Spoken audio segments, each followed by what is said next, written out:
Her true story. From California. My daughter screamed, "Get out, or I'll call the cops." So I left, and called the realtor instead. She thought I had nowhere to go. I had 3 offers by sunset. It was the kind of Saturday afternoon California is known for. Warm sunlight draped over freshly cut lawns, the hum of conversation rising above the soft clinks of wine glasses, and laughter spilling out into the street like music from an open window. Lauren had invited her usual crowd, colleagues from her firm, a few of Eric's golf buddies, and some local women from her neighborhood fitness group. I, Evelyn May Collins, stayed where I always stayed, just beyond the conversation. In the kitchen, I pulled a tray of still warm shortbread cookies from the oven. It was an old recipe, handed down from my mother. I arranged them neatly, wiped my hands on my apron, and carried them out to the patio with the same careful grace I had learned as a young bride. The backyard was buzzing with chatter. Lauren stood at the center, cocktail in hand, laughing too loud, gesturing too wide. Her blonde bob swayed with every word. I caught Eric's eye as I stepped outside. He gave a polite smile, then looked away. "Cookies, everyone?" I said softly, offering the tray. The group turned to me, some taking a treat out of politeness. One woman bit in and murmured, "Ma'am." That's when Lauren chuckled. "Oh, she just kind of stays here," she said, gesturing toward me with a wave as if I were a fixture, like a parasite. The laughter that followed wasn't cruel, just uncomfortable, nervous, but it still landed like a slap. I didn't say anything. I just stood there, holding that tray, pretending my hands weren't shaking. I looked down. Eric avoided my gaze. No one corrected her. No one asked her to stop. I turned, went back into the house, and placed the tray on the counter. I spent the rest of the evening in silence, collecting empty glasses, scraping plates, rinsing dishes no one would thank me for washing. By the time the last guest left and Lauren's heels clicked upstairs, I was wiping the granite countertop until it shone. Eric passed behind me, mumbled a half-hearted "Thanks, Evelyn," and disappeared. Not Mom, not even mother-in-law, just Evelyn. 3 days later, I was alone in the kitchen again, preparing my morning tea. I reached into the cupboard for a mug and in my clumsy haste brushed a tall glass off the drying rack. It shattered on the tile floor with a sharp, echoing crash. "Damn it," I whispered to myself, bending down to pick up the shards. I didn't even hear Lauren enter. "What did you do now?" she barked. "I'm so sorry, She held up a hand to stop me. "You should know your place," she said, her voice tight. "Don't think you have a right to be here." I looked up at her, pieces of glass still in my hand. "Lauren?" "No," she snapped. "You think just because you're old, you're entitled? You think living here is some kind of reward for being passive-aggressive and cleaning up crumbs?" "I didn't mean, I swear to God," she hissed. "If you don't get out of this house, I'll call the cops." I froze. Lauren had always been sharp, rude even. But this was different. "I'm your mother," I said softly. "This is my—" "You think that matters?" she cut in, pulling her phone out of her back pocket. "Get out, now, or I swear." I thought she was bluffing until I saw her thumb tap the screen, heard the dial tone, and watched her press the phone to her ear. "Hello, yes," she said calmly. "I need to file a trespassing report." I didn't hear the rest. I walked past her, out the back door, into the garden where my rosemary and daisies still bloomed. I stood among them, my breath shallow. The sun suddenly too bright. This garden had been mine. The soil under my nails, the seeds I planted, the afternoons I spent pruning with care and hope. It was the only place in this house that still felt like me. And yet even here, her voice reached me. Sharp and certain, speaking to someone on the other end of the line. She was really doing it. She was calling the police. In that moment, standing barefoot on the back patio, surrounded by everything I had grown, I understood something I hadn't wanted to face for months, maybe even years. Lauren didn't see me as a mother. Not anymore. She saw me as an obstacle, an embarrassment, a burden to be removed. And for the first time since Paul died, I didn't feel old. I didn't feel tired. I felt awake, cold and awake. This wasn't my home anymore, but it was still my house. And now, for the first time in a long time, I was going to act like it. It was the spring of 1983 when Paul and I first stepped into the old Victorian fixer-upper, nestled on a quiet street in a sleepy California suburb. The paint was peeling, the floors creaked with every step, and the kitchen tiles looked like they hadn't been touched since the 1950s, but to us, it was a castle. We had been married 16 years by then. 16 years of clocking in early, clocking out late, saving every dime. We didn't honeymoon in Paris. We honeymooned in a borrowed cabin upstate, cooked canned chili on a portable stove, and drank hot cocoa under one blanket. That was our style. No extravagance, just effort. Paul ran his hand across the banister that day and grinned like a man seeing his future take shape. "It's got good bones," he said. "Like us." And so, we bought it, the tired house with chipped shutters and a patchy lawn, and made it our home. I remember painting the living room walls together one summer morning, Paul balancing on a ladder in faded jeans, humming old country songs under his breath. Lauren, just 6 years old, danced barefoot across the drop cloths, her hair tied up in 2 messy pigtails. "Careful, baby," Paul warned her, smiling, "or Mama's gonna paint you instead of the walls." She giggled, spinning in circles, a splotch of green already on her cheek. We didn't have much, but we had warmth.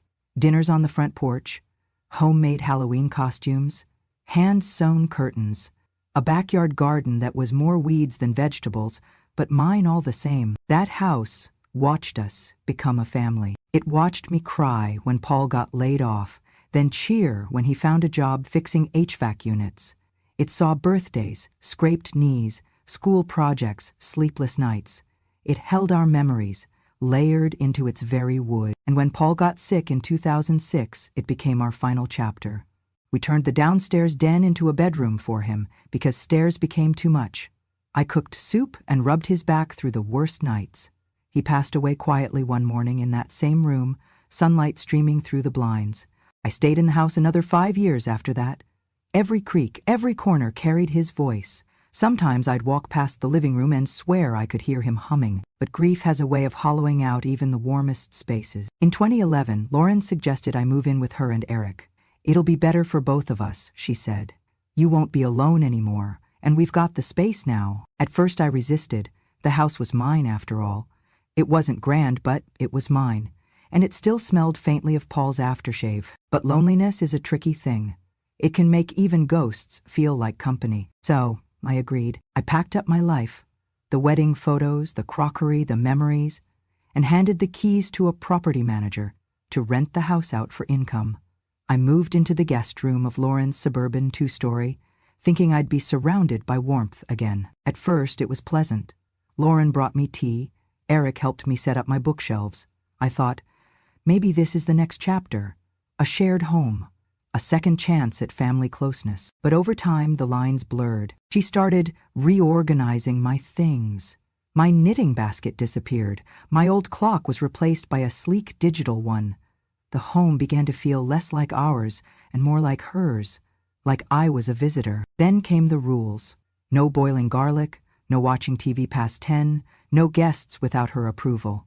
One day she told me gently that my garden pots on the patio made the space look cluttered. I complied. I always complied. But something inside me had started to shift. There's a unique kind of heartbreak that comes not from strangers, but from someone you raised, someone you once held in your arms while she cried over skinned knees and lost teddy bears. Still, I held on, told myself it was temporary, that family meant patience. What Lauren didn't know, and never thought to ask, was that the old house, the one Paul and I bought and built a life in, it still belonged to me. The title, the deed, every inch of wood and tile. Even after I moved out, I never transferred ownership. Not to Lauren, not to anyone. I kept the documents in a locked drawer, tucked behind old letters and photographs, because something in me, even in the early days, didn't fully trust the comfort she offered. Maybe it was mother's instinct. Maybe it was just knowing that some things, like home, shouldn't be handed over too easily. And as I sat in the small guest room of Lauren's house, remembering Paul's smile, the smell of paint, and our daughter's giggles echoing through the walls of a half-renovated home, I realized this: I had given enough. When Lauren married Eric, I thought it would be a good thing. He was quiet, respectful, held the door open for me, the kind of man who always offered to carry groceries and never interrupted. But what I didn't realize then was that Eric's silence would become a shelter, not for me, but for Lauren's cruelty. It started small, as these things often do. Mom, maybe don't cook with fish sauce. The smell lingers. Could we avoid fried foods during the week? It just doesn't feel clean. Can you try to be in your room by 9? We're trying to create a calming nighttime routine. At first, I didn't protest. I didn't want to be a burden. I cleaned up after myself, kept my slippers by the door, folded laundry tighter than necessary. Then it was no guests, no music unless with headphones, no drying laundry outside, no buying more plants. They crowded the aesthetic. Eventually, I realized my world had shrunk to a single room and a single role: stay invisible. I was allowed to cook, clean, and water the yard, but not decorate it, not live in it. I became what Lauren once told her friends I enjoyed being: helpful. But it felt less like help and more like servitude. She never said thank you. She didn't have to. I swept the porch every morning. I packed their lunches when she worked late. I watered her rose bushes. Even when she forgot they existed, I was the unpaid maid, the ghost in the hallway. But ghosts hear things. One night, I came downstairs quietly to warm a glass of milk. I paused at the edge of the kitchen when I heard them talking in the living room. She's just always there, Lauren sighed. Eric mumbled something I couldn't catch. She's draining us, Lauren continued. She's exhausting. Like emotional clutter. I stood there in the dark, holding the glass, my hands trembling. The hallway was cold, but my ears burned. Emotional clutter. That's what I had become to her. Not a mother, not a widow trying to find peace in the only family she had left, but a pile of dusty junk in the corner. I backed away before they saw me and sat alone in my room for hours, the milk long forgotten. But I didn't say anything. Not the next morning, not the one after. That's the thing about silence. It isn't weakness, it's a ledger, and I was taking notes. Lauren didn't yell often. She preferred the slow drip of disdain, but one evening she slipped. We were having dinner with 2 of Eric's friends, business types, the kind who call themselves investors but don't seem to invest in anything but cigars and sports cars. The table was set neatly. I had spent the day preparing roast chicken, mashed potatoes, and green beans. Everything from scratch. It smelled like a memory from better years. Midway through dinner, one of the men joked, "This chicken's amazing. Lauren, did you cook it?" Lauren laughed without missing a beat. "Oh God, no. That's our resident freeloader's work." The room went quiet for a second too long. Then laughter. Shallow, forced. I didn't say a word. I simply smiled. Eric glanced at me and then quickly looked down. Resident freeloader, that's what she called me. To strangers. In my presence. In the house that Paul and I had built from pennies and hope. I excused myself before dessert. I didn't cry. I didn't slam doors. But I didn't sleep that night. I sat in bed and stared at the ceiling, hearing every word she'd ever said stack themselves into walls between us. She wasn't the girl I raised. The girl I raised held my hand in the rain because she was scared of thunder. She used to say, "You're my favorite person, Mama." That girl disappeared somewhere along the way, perhaps replaced by ambition, by resentment, by a version of adulthood that had no room for softness. But she forgot something important. The house she now ruled with her designer furniture and meal kits, it still belonged to me. It always had. And the woman she called a freeloader, she still had the deed. It happened on a Thursday afternoon, one of those quiet hours when the sun was lazy through the blinds and the house smelled faintly of lemon cleaner. I was folding the laundry. Mine, Lauren's, Eric's. I'd even matched their socks. Old habits die hard. Lauren came into the room holding a sleek folder. She sat across from me, crossed her legs, like a businesswoman about to pitch a sale. "Mom," she began, too smoothly. "I need a favor." I looked up from the laundry. "What kind of favor?" She smiled. "The tight kind that doesn't quite reach the eyes. Just something simple. Paperwork, really. It's about the house." My body stiffened. "What about it?" "It would just make things easier if it were in my name. You know, for tax purposes, refinancing, equity applications. Nothing changes. You'd still live here, of course. Still live here, in my own house." "I don't think that's necessary," I said quietly, folding a towel with deliberate care. Lauren sighed, as if I were being difficult. "It's just a signature. You wouldn't even have to go anywhere. Walter could notarize it. If he's still alive. I looked her square in the eyes. Now, the silence that followed was thick. No? She echoed, as if the word itself offended her. No, Lauren. That house is still in my name. It's the only thing your father and I built together. I'm not signing it away. Her lips tightened. She stood abruptly and left the room. I thought that would be the end of it. I was wrong. A week later, I received a phone call from my bank. They had questions about a mortgage application tied to my address. Confused, I asked for more information, and that's when I learned that Lauren had attempted to secure a home equity line of credit in her name, using my house, using forged documents that listed her as the primary owner. I asked for copies.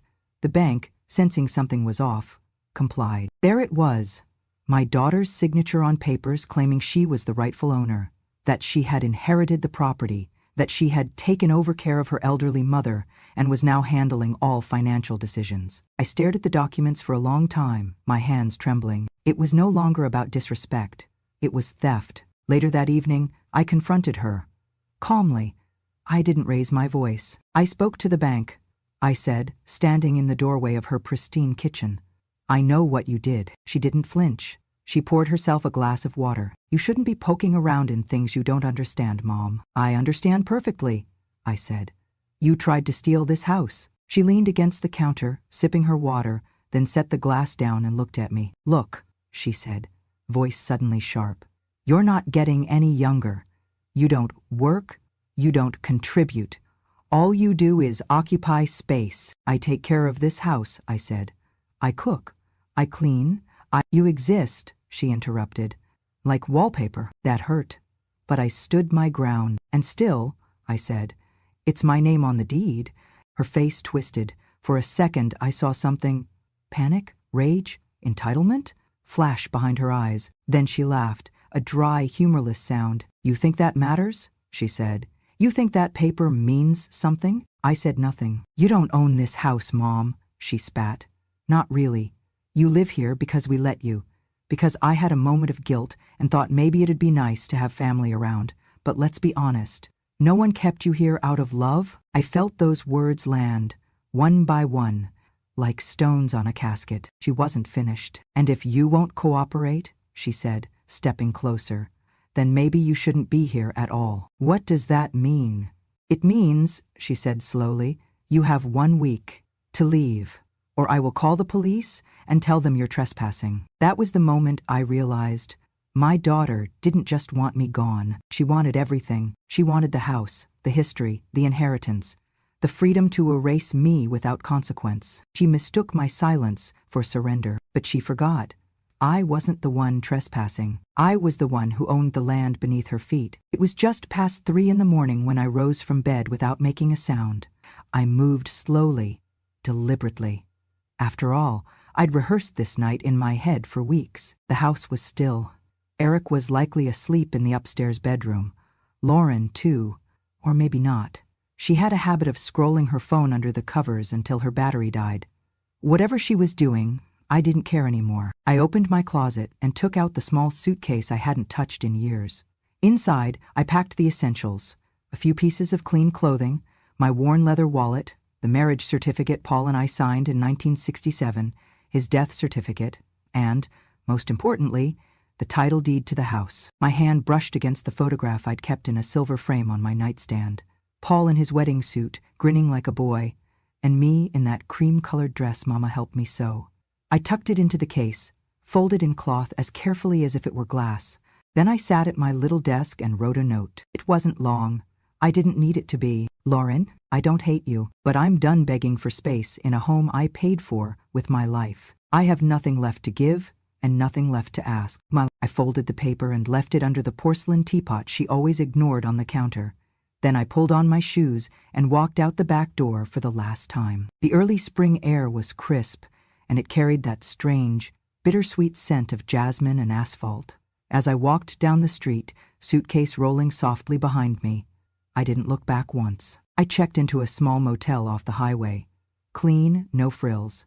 The kind of place no one asked questions as long as you paid in cash. I sat on the edge of the bed for a long moment, staring at the plastic-wrapped cups by the sink, the flickering TV screen with muted late-night talk shows. Then I reached into my handbag and pulled out the card I had been keeping. Walter Brenner, retired attorney. My husband's best friend since high school. He had been at our wedding. He had been there when Paul got sick. He had been there when Paul passed. And thank God, he was still alive. I dialed the number. "Evelyn," he said, voice groggy but alert. "Everything okay? I need to talk," I said. "Today." He didn't ask why, he just said 10 a.m., my place. I barely slept that night. Not from fear, but from the strange calm that had settled in my chest. The kind that follows the final page of a long, painful chapter. At 9:45 a.m., I rang Walter's doorbell. He lived in a bungalow surrounded by citrus trees and hummingbirds. He opened the door in a cardigan and slippers, his reading glasses perched on his forehead. "Come in," he said. "You look like hell. But you always did first thing in the morning." I laughed, the first time in weeks. We sat at his kitchen table while I laid out the papers. The deed, the original purchase contract from 1983, the property tax bills all in my name. "She tried to take it from you," Walter muttered, flipping through them. "But she can't. Legally, she hasn't got a leg to stand on. Evelyn, this house is yours, every inch." "I want to sell it," I said. "As soon as possible." He raised an eyebrow. "Are you sure?" "Yeah." He didn't question it, just nodded slowly. "I'll draw up the necessary protections. You'll need a realtor. I already have someone in mind." I left Walter's place and walked 2 blocks to a small real estate office with a glass door and a lavender sign that read, "Jessica Tran Realty." Jessica was young, bright-eyed, in her early 30s. She was the daughter of a woman I once worked with at the library, and I remembered her coming in after school to do homework in the reading corner. I told her what I needed. "I want it listed this week. No delays, no open houses. Just show it privately to serious buyers only." Jessica blinked, then nodded. "Understood. I'll handle it personally." That evening we met at the house, my house. I waited in the car while she walked the perimeter, taking photos, making notes. I didn't want to go inside. Not anymore. When she returned, she handed me a clipboard. "The market's hot," she said. "You'll get multiple offers if we move fast. But first," she held out a pen, "you need to authorize the listing." I took the pen. I thought maybe my hand would shake, that I'd hesitate, but I didn't. My signature was steady. My heart, even steadier. The sound of that pen scratching across the paper was the softest rebellion I'd ever made, and the loudest thing I'd ever said to my daughter. That night, I didn't move. I booked a new hotel closer to downtown and fell asleep with the curtains open, letting the city lights remind me I was no longer living under anyone's roof. I was reclaiming my own. Jessica moved faster than I expected, faster than I'd dared to hope. At precisely 8:14 a.m., her listing went live. 3 high-resolution photos, a concise description of the property's character, location, and potential. No mention of the current occupants, just this: charming 3-bedroom Victorian with mature garden and upgraded fixtures. Ownership since 1983. By 10:00 a.m., her phone was buzzing non-stop. By noon, she had shown the property virtually to 2 cash buyers from out of town and 1 young couple relocating for work. And by 4:00 p.m., there were 3 offers on the table, all full price or higher. The first was a tech entrepreneur who wanted a quiet place to disconnect. The second, a pair of sisters looking to renovate and flip. The third was a divorced woman in her 50s named Diane, who had recently received a settlement and was looking for somewhere to start over. I chose Diane, not because of the money, though hers was the cleanest offer, all cash, but because she spoke to Jessica with the kind of voice I used to have, tired, kind, and firm. Jessica texted me the contract. I reviewed it in silence, my reading glasses perched low on my nose, hands steady. I clicked sign. It was done. By sunset, the house was no longer mine, but also no longer hers. I sat in my motel room watching the orange light spill over the blinds, the sky fading into shades of lavender and steel. My phone buzzed beside me. "Lauren."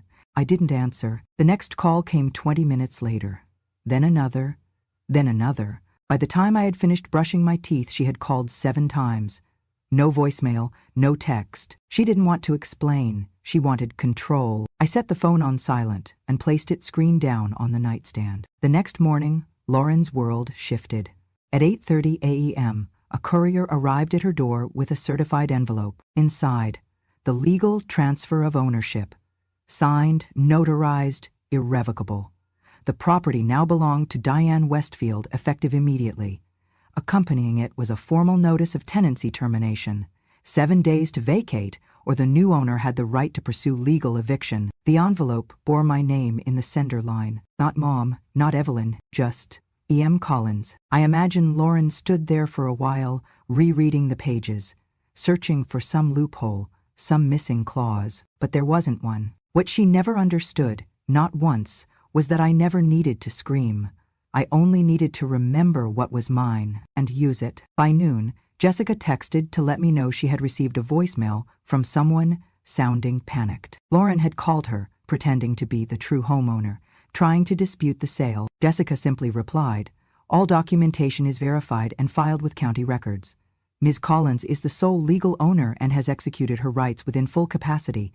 This conversation is over." Lauren then called me 8 times. She left one message. "Mom, what are you doing?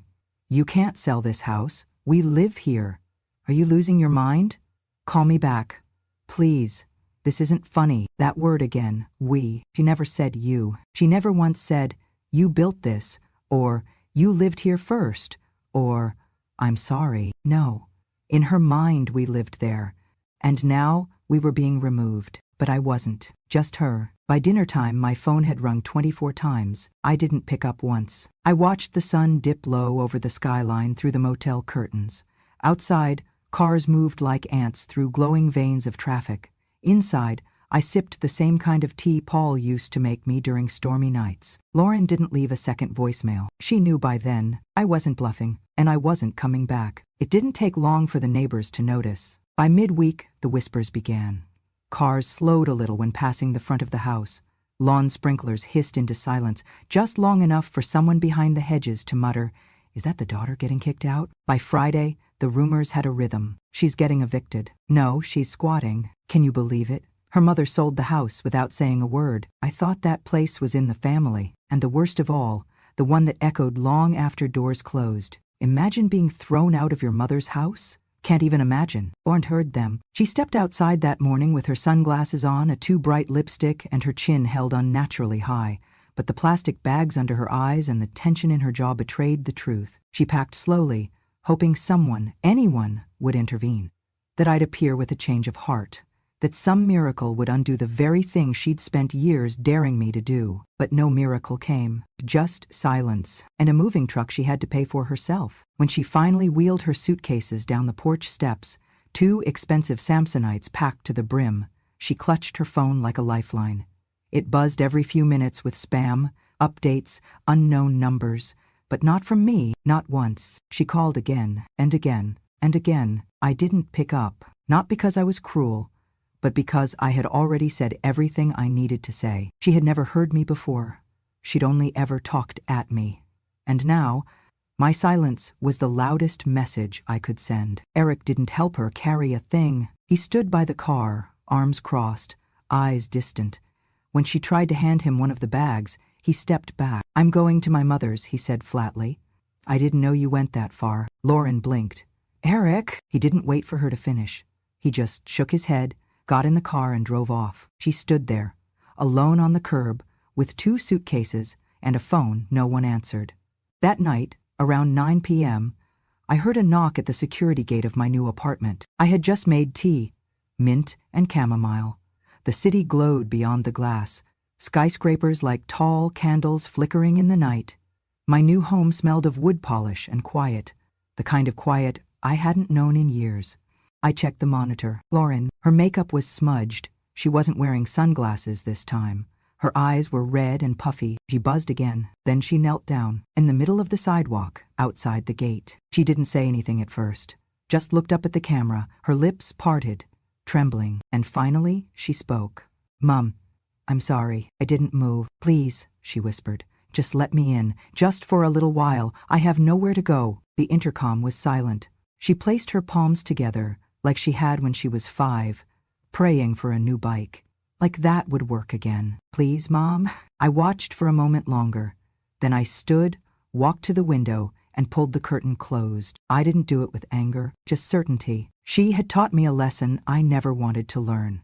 that even the ones you love most can cross a line, and sometimes you don't go back. My new apartment was on the 24th floor, nestled in the heart of the city, far above the noise, but close enough to see it all. From my window, I watched the skyline breathe. Neon signs blinked, taxi horns sang. Buildings stood like old friends, arms crossed against the wind. It wasn't grand, but it was mine, fully paid for with the sale of the house. The first thing I did was set up a small herb garden on the balcony. Just mint, mostly. Paul used to love the smell. I'd crush a leaf between my fingers some mornings and let the aroma drift over my coffee. Peaceful. The apartment was quiet in the best way.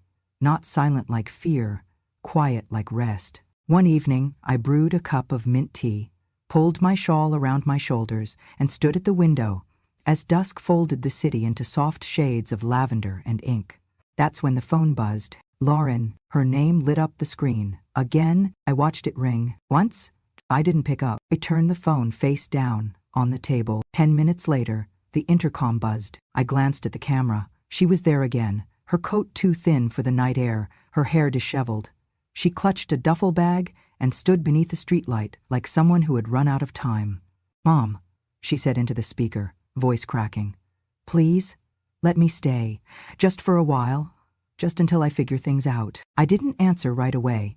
I watched her shift from foot to foot, cold and exposed. She had burned every bridge, thinking she'd never need to cross them again. I stepped out onto the balcony. She looked up and saw me, her face lighting up with hope, the kind that makes you wish you didn't have to be the one to extinguish it. I said nothing for a long while, just looked at her. And then, softly, with the same calm she once mistook for weakness, I said, "Don't ever think you can trick an old woman, especially your own mother, twice. No one bathes in the same river twice." Her eyes widened and then fell. She nodded once, as if she finally understood. I walked back inside, picked up my tea, and pulled the curtain closed behind me. I didn't watch her walk away. I didn't need to. I had already left.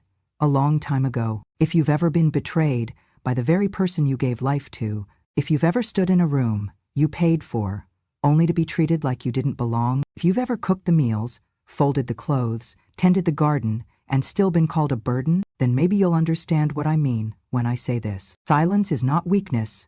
It is memory sharpening its blade. I used to think loyalty meant staying quiet. When Lauren first rolled her eyes at me in front of friends, I said nothing. When she snatched decisions from my hands and replaced them with rules, I smiled. When she laughed at me like I was furniture with feelings, I forgave her, again and again. Because I am her mother, and mothers forgive. Until one day, we don't. You see, it's easy to love your child when they're small, when their mistakes are innocent, when their betrayals are accidents. But what happens when that child grows up and decides your life has outlived its usefulness? What happens when the baby you once rocked to sleep turns around and says, "You're just a freeloader. You don't own this house. Get out or I'll call the cops"? What happens then? Here's what I did. I got quiet. I got calm. And I remembered who I was before she forgot. I called the lawyer. I called the realtor. And I sold the house right out from under her feet. Not out of rage, but out of truth. Because when someone uses your silence to build a throne, the most powerful thing you can do is stand up. Now I sit by the window of a high-rise apartment I bought with the money from that sale. Mint plants grow in small pots by my balcony. The city hums below me, and I hum right back. The phone still rings. Sometimes it's Lauren, sometimes it's just ghosts. But I don't answer anymore, because I'm not the woman who begged for kindness. I'm the woman who remembered what she was owed and collected it. And if you too have stayed silent too long, if you've swallowed betrayal because you thought it would keep the peace, if your grown child or your spouse or your sister ever made you feel like a burden, then let me be the voice you never used. So let me say what you couldn't say that night they slammed the door. Let me tell the story you lived and tried to forget. Subscribe to Grandma True Stories, because here, revenge doesn't need to shout. It just needs to remember. Here, we don't yell, we write, we record, we remember, so loudly, so clearly, that the world has no choice but to listen. Because in this place, silence is a kind of justice. And justice? Well, she wears pearls and drinks her tea slow.